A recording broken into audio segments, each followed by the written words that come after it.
UAPA ചുമത്തപ്പെട്ട ഒരു പ്രതിയെ നിയമസഭയുടെ ഒരു പരിപാടിയിൽ പങ്കെടുപ്പിക്കുന്നത് ശരിയാണോ? എന്ത് ധാർമ്മികതയുടെ അടിസ്ഥാനത്തിലാണ് ഇങ്ങനെ ചെയ്യുന്നത്?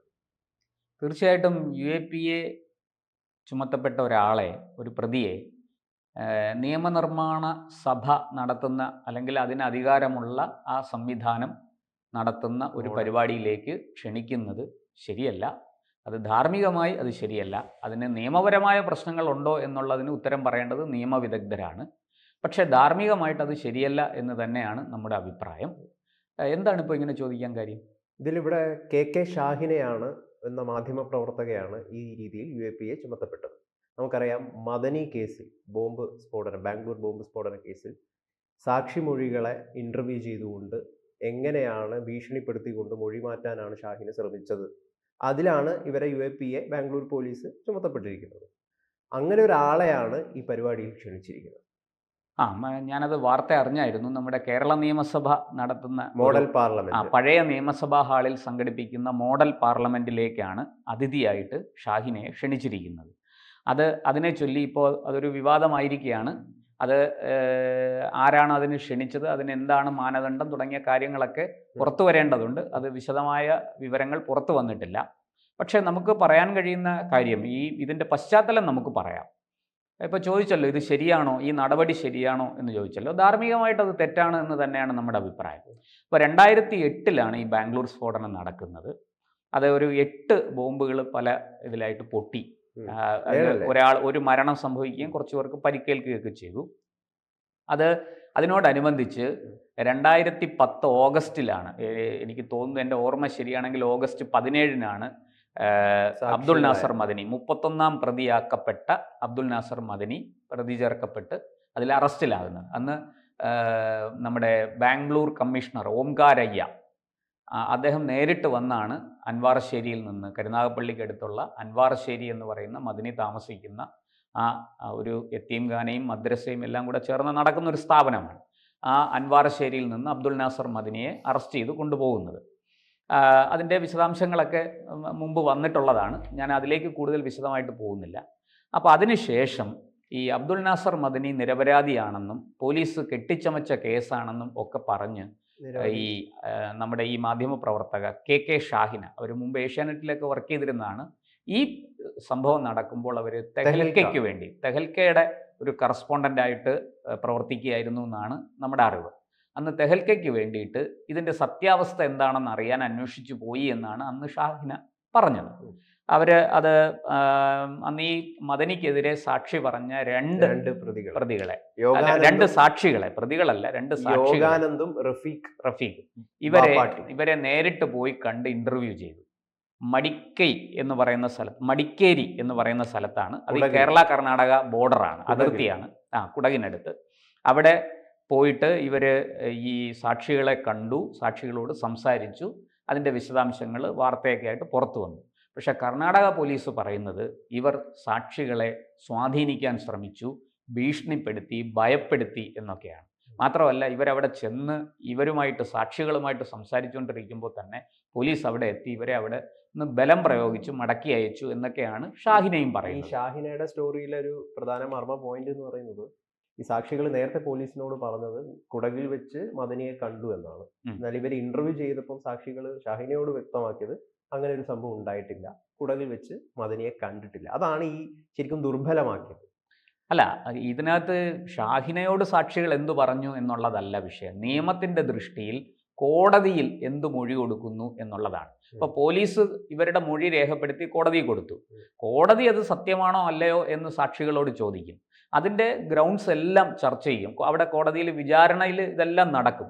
സാക്ഷികളോട് പ്രോസിക്യൂഷനും പ്രതിഭാഗം വക്കീലും ഒക്കെ ചോദ്യങ്ങൾ ചോദിക്കും. അതിനകത്തുനിന്ന് സത്യം തെളിയും. കാരണം കോടതിക്ക് മനസ്സിലാവും ഇവർ കള്ളമൊഴിയാണോ കൊടുത്തിരിക്കുന്നത് അതോ ശരിയായ മൊഴിയാണോ എന്നുള്ളത്. കോടതിക്ക് ഈ സാക്ഷി വിസ്താരം എന്ന നടപടിയിലൂടെ അത് ബോധ്യപ്പെടും. അങ്ങനെയാണ് അത് ഒരു തീർപ്പുണ്ടാകുന്നത്. ഈ സാക്ഷികൾ പറഞ്ഞത് മുഖവിലേക്ക് എടുക്കണോ, സാക്ഷികൾ പറഞ്ഞതിൻ്റെ അടിസ്ഥാനപ്പെടുത്തി വേണോ ഇയാൾ കുറ്റവാളിയാണോ അല്ലയോ എന്ന് തീരുമാനിക്കാൻ. ഇതൊക്കെ കോടതി നടപടിക്രമങ്ങളാണ്. അവിടെ ഷാഹിനയോട് എന്ത് പറഞ്ഞു, പോലീസിനോട് എന്ത് പറഞ്ഞു എന്നുള്ളതൊന്നും കോടതിക്കൊരു വിഷയമല്ല, നിയമത്തിന് വിഷയമല്ല. ഇവിടെ ഷാഹിനയ്ക്ക് എന്തും പറയാം. ഈ സാക്ഷികൾ ഷാഹിനയോട് പറഞ്ഞു എന്ന് പറഞ്ഞു ഷാഹിനയ്ക്ക് റിപ്പോർട്ടൊക്കെ ചെയ്യാം. ലേഖനം എഴുതാം, അതൊക്കെ വേറെ കാര്യം. പക്ഷെ കോടതിയിൽ ഞാൻ പറഞ്ഞതുപോലെ ഇത് നിൽക്കുകയുള്ളൂ. അങ്ങനെ ഈ നിങ്ങളിപ്പോൾ പറഞ്ഞ പോലെ KB റഫീഖ്, അതുപോലെ യോഗാനന്ദ. ഈ യോഗാനന്ദ ഒരു സന്യാസാശ്രമമൊക്കെ ആയിട്ട് നടക്കുന്ന ആളാണ്. ഈ രണ്ടുപേരെയും ഭീഷണിപ്പെടുത്താൻ ശ്രമിച്ചു. അതിൽ റഫീഖിനെ കൃത്യമായിട്ട് ഭീഷണിപ്പെടുത്തി എന്നാണ് ഷാഹിനയ്ക്കെതിരെയുള്ള ചാർജ്. അത് IPC 506, 149, 34 എന്നീ വകുപ്പുകൾ ചുമത്തിയാണ് കർണാടക പോലീസ് അന്ന് കേസെടുത്തത്. അതിൽ ഈ സാക്ഷികളെ ഭീഷണിപ്പെടുത്തി എന്നുള്ള കുറ്റം വന്നു കഴിഞ്ഞാൽ, ആ ചാർജ് വന്നു കഴിഞ്ഞാൽ കർണാടകയിൽ മുൻകൂർ ജാമ്യം കിട്ടില്ല. അത് ജാമ്യമില്ലാ വകുപ്പാണ്. ഇവർ ജാമ്യത്തിന് വേണ്ടിയിട്ട് അന്ന് ഈ മടിക്കേരി സമീപിച്ചു, മജിസ്ട്രേറ്റിനെ സമീപിച്ചു. പക്ഷേ 2010 ഡിസംബർ 13 ഇവരങ്ങനെ സമീപിച്ചത്. ഡിസംബർ 18 പോലീസ് ഇവർക്കെതിരെ UAPA ചുമത്തി എന്നാണ് ഷാഹിന പറയുന്നത്. ശരിയാണ്, പോലീസ് കൂടുതൽ അന്വേഷണ പുരോഗതിക്കനുസരിച്ച് വകുപ്പുകളിൽ കൂടുതൽ ആഡ് ചെയ്യാം. അങ്ങനെ UAPA ചുമത്തി എന്നാണ് പിന്നീട് നമുക്ക് മനസ്സിലാകുന്നത്. അങ്ങനെയെല്ലാം ചുമത്തപ്പെട്ട ഒരാളാണ് അല്ലെങ്കിൽ അങ്ങനെ വിചാരണ നേരിട്ട് കൊണ്ടിരിക്കുന്ന ആ കുറ്റത്തിനെ സംബന്ധിച്ച വിസ്താരവും കാര്യങ്ങളും ഒക്കെ നടന്നുകൊണ്ടിരിക്കുകയാണ്. അങ്ങനെ ഒരാളിനെ ഇപ്പോൾ ഈ കേരള നിയമസഭ നടത്തുന്ന മോഡൽ പാർലമെന്റിലേക്ക് വിളിക്കാൻ നമ്മുടെ നിയമസഭ തയ്യാറായത് ധാർമ്മികമായി തെറ്റാണ്. അവരെ അതിഥിയായി ക്ഷണിക്കാൻ മാത്രം എന്ത് പ്രേരണയാണ് ഇതിന്റെ പുറകിലുണ്ടായത് എന്ന് ജനങ്ങൾക്ക് അറിയാൻ ആഗ്രഹം. അവര് അവിടെ നിന്ന് വന്ന ചെറിയൊരു വിശദീകരണം എന്ന് പറയുന്നത്, ഇവർക്കൊരു 2023 വലിയൊരു പുരസ്കാരം ലഭിച്ചിട്ടുണ്ടായിരുന്നു, അന്താരാഷ്ട്ര പ്രസ് ഫ്രീഡം പുരസ്കാരം. ഇതൊക്കെ ലഭിച്ചൊരു അത് ധീരതയ്ക്കുള്ള മാധ്യമ പ്രവർത്തകരെ ആദരിക്കുന്നതുമായി ബന്ധപ്പെട്ടിട്ടാണ് ഈ പുരസ്കാരം നൽകിയത്. ഈ പുരസ്കാരം കൊടുത്തത് ആരാണ് അതറിയും? ന്യൂയോർക്കിലെ ഒരു സ്വകാര്യ സംഘടന അങ്ങനത്തെ. ഈ പല പുരസ്കാരങ്ങളും സമ്മാനിക്കുന്നത് ആരാണെന്ന് പോലും നമുക്കറിയില്ല. വലിയ പേരൊക്കെ ഇടും, ഏതാ ഇന്റർനാഷണൽ പ്രസ് ഫ്രീഡം അവാർഡ് എന്നൊക്കെ പറഞ്ഞ് പേരിടും. പക്ഷെ എന്തുകൊണ്ടാണ് ഈ അവാർഡ് മുമ്പ് എത്ര പേർക്ക് കിട്ടിയിട്ടുണ്ട് കേരളത്തിൽ അല്ലെങ്കിൽ ഇന്ത്യയിൽ? അതിനെക്കുറിച്ച് നമുക്ക് 1996 മുതൽ ഈ അവാർഡ് സമ്മതിച്ചു. പക്ഷേ ഇന്ത്യയിൽ ഇതിനു മുമ്പ് എത്ര പേർക്ക് കിട്ടിയിട്ടുണ്ട്? ആരാണ് ഈ അവാർഡ് കൊടുക്കുന്ന സംഘടന ഏതാണ് തുടങ്ങിയ കാര്യങ്ങളൊന്നും വളരെ വിശദമായിട്ട് നമ്മളാരും ചർച്ച ചെയ്യുന്നില്ല. അതൊന്നും വാർത്തകളിൽ നിറയാറുമില്ല. പകരം ഇന്റർനാഷണൽ പ്രസ് ഫ്രീഡം അവാർഡ് കിട്ടി ഷാഹിനയ്ക്ക്, എന്തോ ഒരു വലിയ മഹത്തായ കാര്യം. അങ്ങനെ അവാർഡ് കിട്ടിയെന്നിരിക്കട്ടെ, നല്ലത് തന്നെ, സമ്മതിച്ചു. പക്ഷേ ഈ കേസിൽ നിന്ന് ഒഴിവായില്ലല്ലോ. ഈ കേസിൽ നിന്ന് ഒഴിവാകണമെങ്കിൽ കോടതിയിൽ നിന്നല്ലേ തീർപ്പ് വരേണ്ടത്? കോടതിയല്ലേ പറയേണ്ടത്? പോലീസ് അവർക്കെതിരെ ഒരു കേസെടുത്തു. അത് കേസ് വ്യാജമാണോ അല്ലയോ, ആ കേസിൽ ഇവർ കുറ്റം ചെയ്തിട്ടുണ്ടോ ഇല്ലയോ തുടങ്ങിയ കാര്യങ്ങളൊക്കെ നിർണ്ണയിക്കേണ്ടത് കോടതിയല്ലേ. ആ കോടതി പറയട്ടെ. കോടതി പറയുമ്പോൾ UAPA വകുപ്പിനും ഈ ചാർജിനും ഒന്നും പിന്നെ നിലനിൽപ്പില്ല. അവർ നിരപരാധിയാണെന്ന് കോടതി പറഞ്ഞാൽ കഴിഞ്ഞു. പക്ഷെ അങ്ങനെ കോടതി പറയാത്തിടത്തോളം കാലം ഈ വകുപ്പ് ചുമത്തപ്പെട്ട് കുറ്റാരോപിതയായി നിൽക്കുകയാണ്. അങ്ങനെ ഒരാളിനെ ആ സാഹചര്യത്തിൽ ആ കാലയളവിൽ വിളിച്ച് പങ്കെടുപ്പിക്കുന്നത് ശരിയോ എന്നാണ് ചോദ്യം. അത് തീർച്ചയായിട്ടും തെറ്റാണ്. അത് ധാർമ്മികമായിട്ട് അത് ശരിയല്ല എന്ന് തന്നെയാണ് നമുക്ക് പറയാനുള്ളത്. പക്ഷെ അതിനകത്ത് മറ്റെന്തോ ഒരു രാഷ്ട്രീയമുണ്ട്. അത് വരും ദിവസങ്ങളിൽ പുറത്തു വരും. ഞാൻ മനസ്സിലാക്കുന്നത് ശരിയാണെങ്കിൽ ഇതിന് മന്ത്രിതലത്തിൽ സ്പീക്കർ ഒക്കെ ഇതിനകത്ത് ഇടപെട്ടിട്ടുണ്ടാവും. അവരറിയാതെ എന്തായാലും ഇവരെ ക്ഷണിക്കില്ലല്ലോ. അപ്പോൾ ഇത് തീർച്ചയായിട്ടും അവരൊക്കെയാണ് ഇതിന് മറുപടി പറയേണ്ടത്.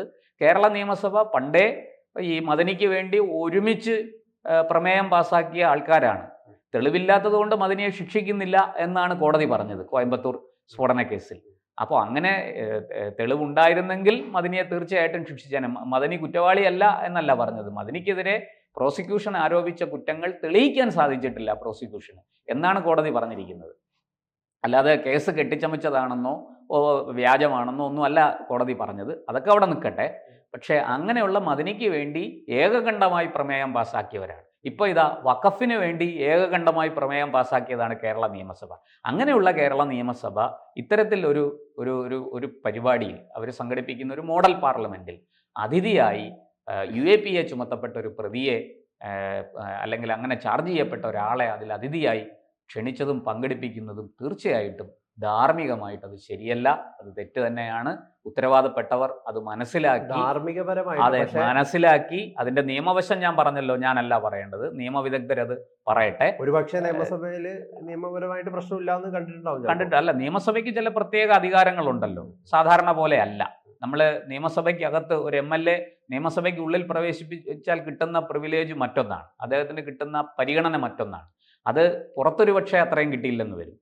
അതുപോലെ നിയമസഭയ്ക്ക് നിയമസഭയുടേതായ ഒരുപാട് നിയമാവലി.